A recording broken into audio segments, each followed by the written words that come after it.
Hi guys, இந்த servlet சீரிஸில் இந்த வீடியோவில் வந்து ஃபில்டர்ன்ற டாபிக் தான் பார்க்க போகிறோம். இந்த ஃபில்டர் வந்து இது ஒரு ஆப்ஜெக்ட்டு. இதை எப்போ இன்வோக் பண்ணுவாங்கன்னா, இந்த கிளைண்ட்லேருந்து இப்போ ஒரு ரெக்வஸ்ட் வருதுன்னு வச்சிங்களேன். அந்த ரெக்வஸ்ட் வந்து சர்வரை போகிறதுக்கு முன்னாடி இந்த ஃபில்டர் வந்து கால் ஆகும். கால் ஆகிட்டு சில ப்ராசஸ் இருக்கும், சில டாஸ்க்லாம் இருக்கும். அதெல்லாம் பண்ணிவிட்டு அப்புறம் அந்த ரெக்வஸ்ட் வந்து எதுக்கு சர்வர் பாஸ் பண்ணிட்டு அதுக்கப்புறம் சர்வர்லேருந்து ரெஸ்பான்ஸ் வரும் பாருங்கள். அந்த ரெஸ்பான்ஸும் மறுபடியும் ஃபில்டர் வந்து சில டாஸ்க் எதாவது கொடுத்துருந்தாங்கன்னா அந்த டாஸ்க்கை ஃபினிஷ் பண்ணிட்டு மறுபடியும் கிளைண்ட்டுக்கு போயிடும் அந்த ரெஸ்பான்ஸ். ஓகேவா? இதுதான் இந்த ஃபில்டரோட ஒர்க்கு. ஓகேவா? இது வந்து என்ன மாதிரி டாஸ்க்லாம் செய்யணும்? கன்வர்ஷன் பண்ணுறது, லாகிங் பண்ணுறது, அப்புறம் கம்ப்ரெஷன் பண்ணுறது, என்கிரிப்ஷன் பண்ணுறது, டிக்ரிப்ட் பண்ணுறது, அப்புறம் இன்புட் வந்து வேலிடேட் பண்ணுறது, இந்த மாதிரி சில விஷயங்களை வந்து பண்ணுறது தான் இந்த ஃபில்டரோட ஒர்க்கு. ஓகேவா?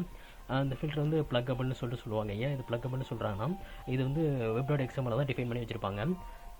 அது சர்வ்லெட்டுக்குள்ளே டிஃபைன் பண்ண மாட்டாங்க. அதாவது சர்வ்லெட் டேக்குக்கு வெளியே டிஃபைன் பண்ணி வச்சுருப்பாங்க. வெப் ஆப்புன்ற டேக்குக்குள்ளே சர்வ்லெட்டுக்கு வெளியே. ஸோ இது வந்து ப்ளக்கபிள்னு சொல்லுவாங்க. இதை எப்போ வேணாலும் நம்ம ஆட் பண்ணிக்கலாம், ரிமூவ் பண்ணிக்கலாம், இல்லை சேஞ்ச் பண்ணிக்கலாம். ஸோ அதனால தான் இது வந்து ப்ளக்கபிள்னு சொல்கிறாங்க. அதாவது சர்வ்லெட்டு எந்த ஒரு டிஸ்டர்பன்ஸும் பண்ணாமல் இது தனிப்பட்ட முறையில் வந்து வேலை செய்யும். ஸோ அதனால தான் இது வந்து ப்ளக்கபிள்னு சொல்கிறாங்க. அதே மாதிரி இது வந்து சர்வ்லெட் எந்த டிஸ்டர்பன்ஸும் பண்ணாதனால தனிப்பட்டு இந்த என்ட்ரி வந்து தனிப்பட்டு இருக்கிறதுனால இது வந்து இதோட மெயின்டெனன்ஸ் வந்து காஸ்ட் வந்து லோன்ற மாதிரி சொல்கிறாங்க. ஓகேவா? அடுத்து வந்து இது எப்படி டயக்ராம் வைஸாக இது எப்படி ஒர்க் ஆகுதுன்னு சொல்லிட்டு பார்க்கலாம். அதாவது கிளைண்ட்லேருந்து ஒரு ரெக்வஸ்ட் வருது. இது வந்து F1ன்றது ஃபில்டர் 1, அடுத்து F2ன்றது ஃபில்டர் 2, இது வந்து சர்வர். ஓகேவா? இப்போ வந்து ஒரு ரெக்வஸ்ட் வந்து கிளைண்ட்டுக்கிட்டேருந்து வருது. அது F1, அதாவது ஃபில்டர் 1க்குள்ளே வந்துட்டு சில ஏதாவது டாஸ்க் கொடுத்துருந்தாங்கன்னா அதை பண்ணிவிட்டு அப்புறம் அந்த ரெக்வஸ்ட் வந்து மறுபடியும் இது ஃபில்டர் 2க்கு அனுப்பிச்சி விடுது. அந்த ஃபில்டர் 2வில் ஏதாவது டாஸ்க் இருந்துச்சுன்னா அதுவும் ஃபினிஷ் பண்ணிட்டு அப்புறம் சர்வருக்கு வந்து அந்த ரெக்வஸ்ட் வந்து அனுப்பிச்சி விடுது. அதுக்கப்புறம் என்ன பண்ணுவோம், இந்த சர்வருக்குள்ளே எல்லா ப்ராசஸையும் முடிச்சுட்டு அப்புறம் ரெஸ்பான்ஸ் வந்து சர்வர் அனுப்பிச்சி விடும். அந்த ரெஸ்பான்ஸ் வந்து ஃபில்டர் 2க்குள்ளே மறுபடியும் போயிட்டு அந்த ஃபில்டர் 2வில் ஏதாவது டாஸ்க் கொடுத்துருந்தாங்கன்னா அந்த ரெஸ்பான்ஸுக்கான டாஸ்க் ஏதாவது கொடுத்துருந்தாங்கன்னா அதை முடிச்சுட்டு அப்புறமேட்டு அந்த ஃபில்டர் 2வில் இருக்க ரெஸ்பான்ஸ் வந்து ஃபில்டர் 1க்கு அனுப்பிச்சி விடும். அதே மாதிரி ஃபில்டர் 1ல் ஏதாவது டாஸ்க் இருந்துச்சுன்னா அதை முடிச்சுட்டு நேராக வந்து அந்த ரெஸ்பான்ஸ் வந்து கிளைண்ட்டுக்கு வந்து அனுப்பிச்சி விட்ரும். இதுதான் இந்த ஃபில்டரோட ஓவரால் ஃப்ளோ. ஓகேவா? அடுத்தது அதே மாதிரி இந்த ஃபில்டர், இப்போ 2 ஃபில்டர் இருக்குன்னா இதுக்கு தனிப்பட்ட டிபெண்டன்ஸ் இருக்கும், அதுக்கு தனிப்பட்ட டிபெண்டன்ஸ் இருக்கும். ஸோ இது ரெண்டுமே ஒன்றுக்கு ஒன்று ரிலேட் ஆகிக்காது. ஓகேவா? அடுத்து இதோட யூசேஜ் என்ன? இப்போ வந்து நிறைய ரெக்வஸ்ட் வந்துட்டுருக்கலாம். அந்த ரெக்வஸ்ட் வந்து வரக்கூடிய இன்கமிங் ரெக்வஸ்ட் வந்து ரெக்கார்டிங் பண்ணுறது. அதாவது நம்ம வந்து இப்போ எல்லா ரெக்வஸ்ட் வந்து நம்ம இப்போ ஒரு சைட் வச்சுருக்கோம்னா அந்த சைட்டுக்கு எத்தனை ரெக்வஸ்ட் வருது அதெல்லாம் நம்ம ரெக்கார்டிங் பண்ணிக்கலாம்.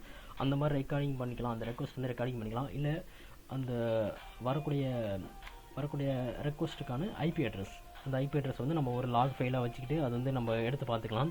அப்படின்னு அந்த ஐபி அட்ரஸ் வந்து ரெஸ்ட்ரிக்ஷன் பண்ணுறது. அதாவது சில ஐபி அட்ரஸ் மட்டும் தான் என்னோட வெப்சைட்டை வந்து ஓப்பன் பண்ணி பார்க்கணும், இல்லைனா வரக்கூடாது அப்படின்ற மாதிரி விஷயம் இருந்துச்சுன்னா அந்த மாதிரி விஷயத்துக்கு இது யூஸ் ஆகுது. ஓகேவா?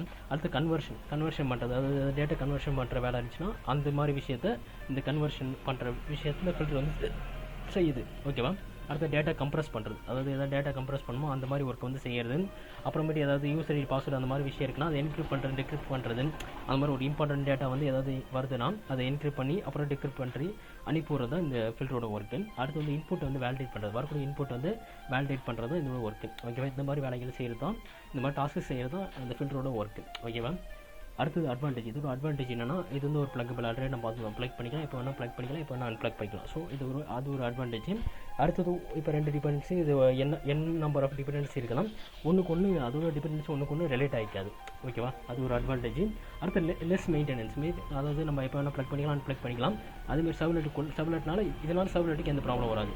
ஸோ இது வந்து லெஸ் மெயின்டெனன்ஸ்னு சொல்லிட்டு சொல்கிறாங்க. ஓகேவா? இப்போ எப்படி சர்வ்லெட்டில் நம்மளுக்கு தனிப்பட்ட ஏபி இருந்துச்சுல்ல, அந்த மாதிரி ஃபில்டருக்கும் தனிப்பட்ட ஒரு ஏபிஐ இருக்குது. இந்த ஏபிஐயில் ஒரு பேக்கேஜ் இருக்குது. அது என்னென்னா JavaX சர்வ்லெட் பேக்கேஜ். இந்த JavaX சர்வ்லெட் பேக்கேஜ் வந்து 3 இன்டர்ஃபேஸை வச்சுருக்கு. ஓகேவா? அது வந்து filter interface, filter chain interface, அடுத்து ஃபில்டர் கான்ஃபிக் இன்டர்ஃபேஸு. ஓகேவா? இந்த 3 இன்டர்ஃபேஸ் என்னென்ன பண்ணுதுன்னா, ஃபஸ்ட்டு வந்து ஃபில்டர் இன்டர்ஃபேஸ் வந்து இப்போ வந்து ஏதாவது ஒரு ஃபில்டர் வந்து டிஃபைன் பண்ணுறோன்னா அதுக்கு வந்து கண்டிப்பாக நம்ம வந்து இந்த ஃபில்டர் இன்டர்ஃபேஸ் வந்து இம்ப்ளிமெண்ட் பண்ணிடணும். இல்லைனா வந்து அந்த ஃபில்டர் இன்டர்ஃபேஸை நம்மளால் க்ரியேட் பண்ண முடியாது. ஓகேவா? இதில் வந்து சில லைஃப் சைக்கிள் மெத்தட்ஸ் இருக்குது. அதாவது மூணு வகையான லைஃப் சைக்கிள் மெத்தட்ஸ் இருக்குது. அதாவது இனிட்டு, டூ ஃபில்ட்ரு, டெஸ்ட்ராய். இந்த மாதிரி 3 வகையான லைஃப் சைக்கிள் மெத்தட் இருக்குது. இந்த இனிட் மெத்தடோட ஒர்க் என்னென்னா, இது எப்போ கால் ஆகும்னா த்ரூ அவுட் லைஃப் சைக்கிளில் ஒரே ஒரு முறை மட்டும் தான் கால் ஆகும், லைக் சர்வ்லெட் மாதிரி. ஓகேவா? இதோட யூசேஜ் என்னென்னா, அந்த ஃபில்டர் வந்து இனிஷியலைஸ் பண்ணுறது தான் இது வந்து இனிட் மெத்தடோட ஒர்க்கு. ஓகேவா? அடுத்து டூ ஃபில்டர் மெத்தட். இந்த டூ ஃபில்டர் மெத்தட் எப்போ கால் ஆகும்னா, ஒவ்வொரு ரெக்வஸ்ட் வருது பாருங்க, ஒவ்வொரு ரெக்வஸ்ட் வரப்பையும் இது கால் ஆகும். ஓகேவா? ஒவ்வொரு ரெக்வஸ்ட்டு இது வரப்பையும் இந்த டூ ஃபில்டர்ன்ற மெத்தட் வந்து கால் ஆகும். இதோட யூசேஜ் என்னென்னா, அது கொடுத்துருக்க டாஸ்க் வந்து பர்ஃபார்மிங் பண்ணுறது தான், இந்த பர்ஃபார்மிங் பண்ணி ஃபில்டர் பண்ணுற டாஸ்க்கு தான் இந்த டூ ஃபில்டரோட ஒர்க்கு. ஓகேவா? அது டெஸ்ட்ராய் மெத்தட், இதுவும் ஒன்லி ஒன்ஸ் தான். அந்த life time through out life சைக்கிளில் ஒரே ஒரு முறை மட்டும்தான் கால் ஆகும் இந்த டெஸ்ட்ராய் மெத்தட். அது எப்போனா அந்த சர்வீஸ்லாம் எல்லாம் முடிஞ்சதுக்கப்புறம் இது வந்து கால் ஆகும். ஓகேவா? அடுத்த interface change, filter interface, filter chain interface. இது ஒரு ஆப்ஜெக்ட். இதோட ரெஸ்பான்சிபிலிட்டி என்னென்னா, இதோட ரெஸ்பான்சிபிலிட்டி டு கால் பண்ணும். அதாவது அடுத்த ஃபில்டரையோ இல்லை ரிசோர்ஸையோ அந்த குறிப்பிட்ட செயினில் இருக்க அடுத்த ரிசோர்ஸையோ இல்லை ஃபில்டரையோ கால் பண்ணுறது தான் இந்த ஃபில்டர் செயின் ஆப்ஜெக்டோட ஒர்க்கு. ஓகேவா? இந்த ஆப்ஜெக்ட் வந்து டூ ஃபில்டர் மெத்தட், அதாவது பாஸ்டு, அதாவது இந்த ஆப்ஜெக்ட் இஸ் பாஸ். இந்த ஆப்ஜெக்ட் வந்து டூ ஃபில்டர் மெத்தடுக்கு பாஸ் ஆகி, அதாவது ஃபில்டர் இன்டர்ஃபேஸில் இருக்க டூ ஃபில்டர் மெத்தடுக்கு பாஸ் ஆகிறது தான், பாஸ் ஆகிட்டு அங்கே குறிப்பிட்ட வேலைகளை செய்கிறது தான் இந்த ஃபில்டர் செயினோட ஒர்க்கு. ஓகேவா? இந்த ஃபில்டர் செயின் இன்டர்ஃபேஸ் வந்து ஒரே ஒரு மெத்தடை மட்டும் வச்சுருக்கு. அது என்னென்னா டூ ஃபில்டர் மெத்தட். ஓகேவா? அந்த இனிட்டோ இல்லை டெஸ்ட்ராயோ இருக்காது, ஒன்லி டூ ஃபில்டர்ன்ற ஒரே ஒரு மெத்தட் தான் இருக்கும். இதோட இது என்ன பண்ணால், it passes the control the next filter or resource. It passes, அதாவது இந்த டூ ஃபில்டர் இது வந்து இந்த control next filter or resource, அதாவது it passes the control to the next filter or resource. அடுத்த ஃபில்டருக்கோ இல்லை ரிசோர்ஸுக்கோ பாஸ் பண்ணுறதை கண்ட்ரோல் பண்ணுற விஷயம் தான் இந்த டூ ஃபில்டர் பண்ணுற ஒர்க்கு. ஓகேவா? அடுத்தது இது எப்போ டிஃபைன் பண்ணுவாங்க அந்த மாதிரி விஷயத்தை நம்ம அடுத்த வீடியோவில் பார்க்கலாம். ஓகேவா?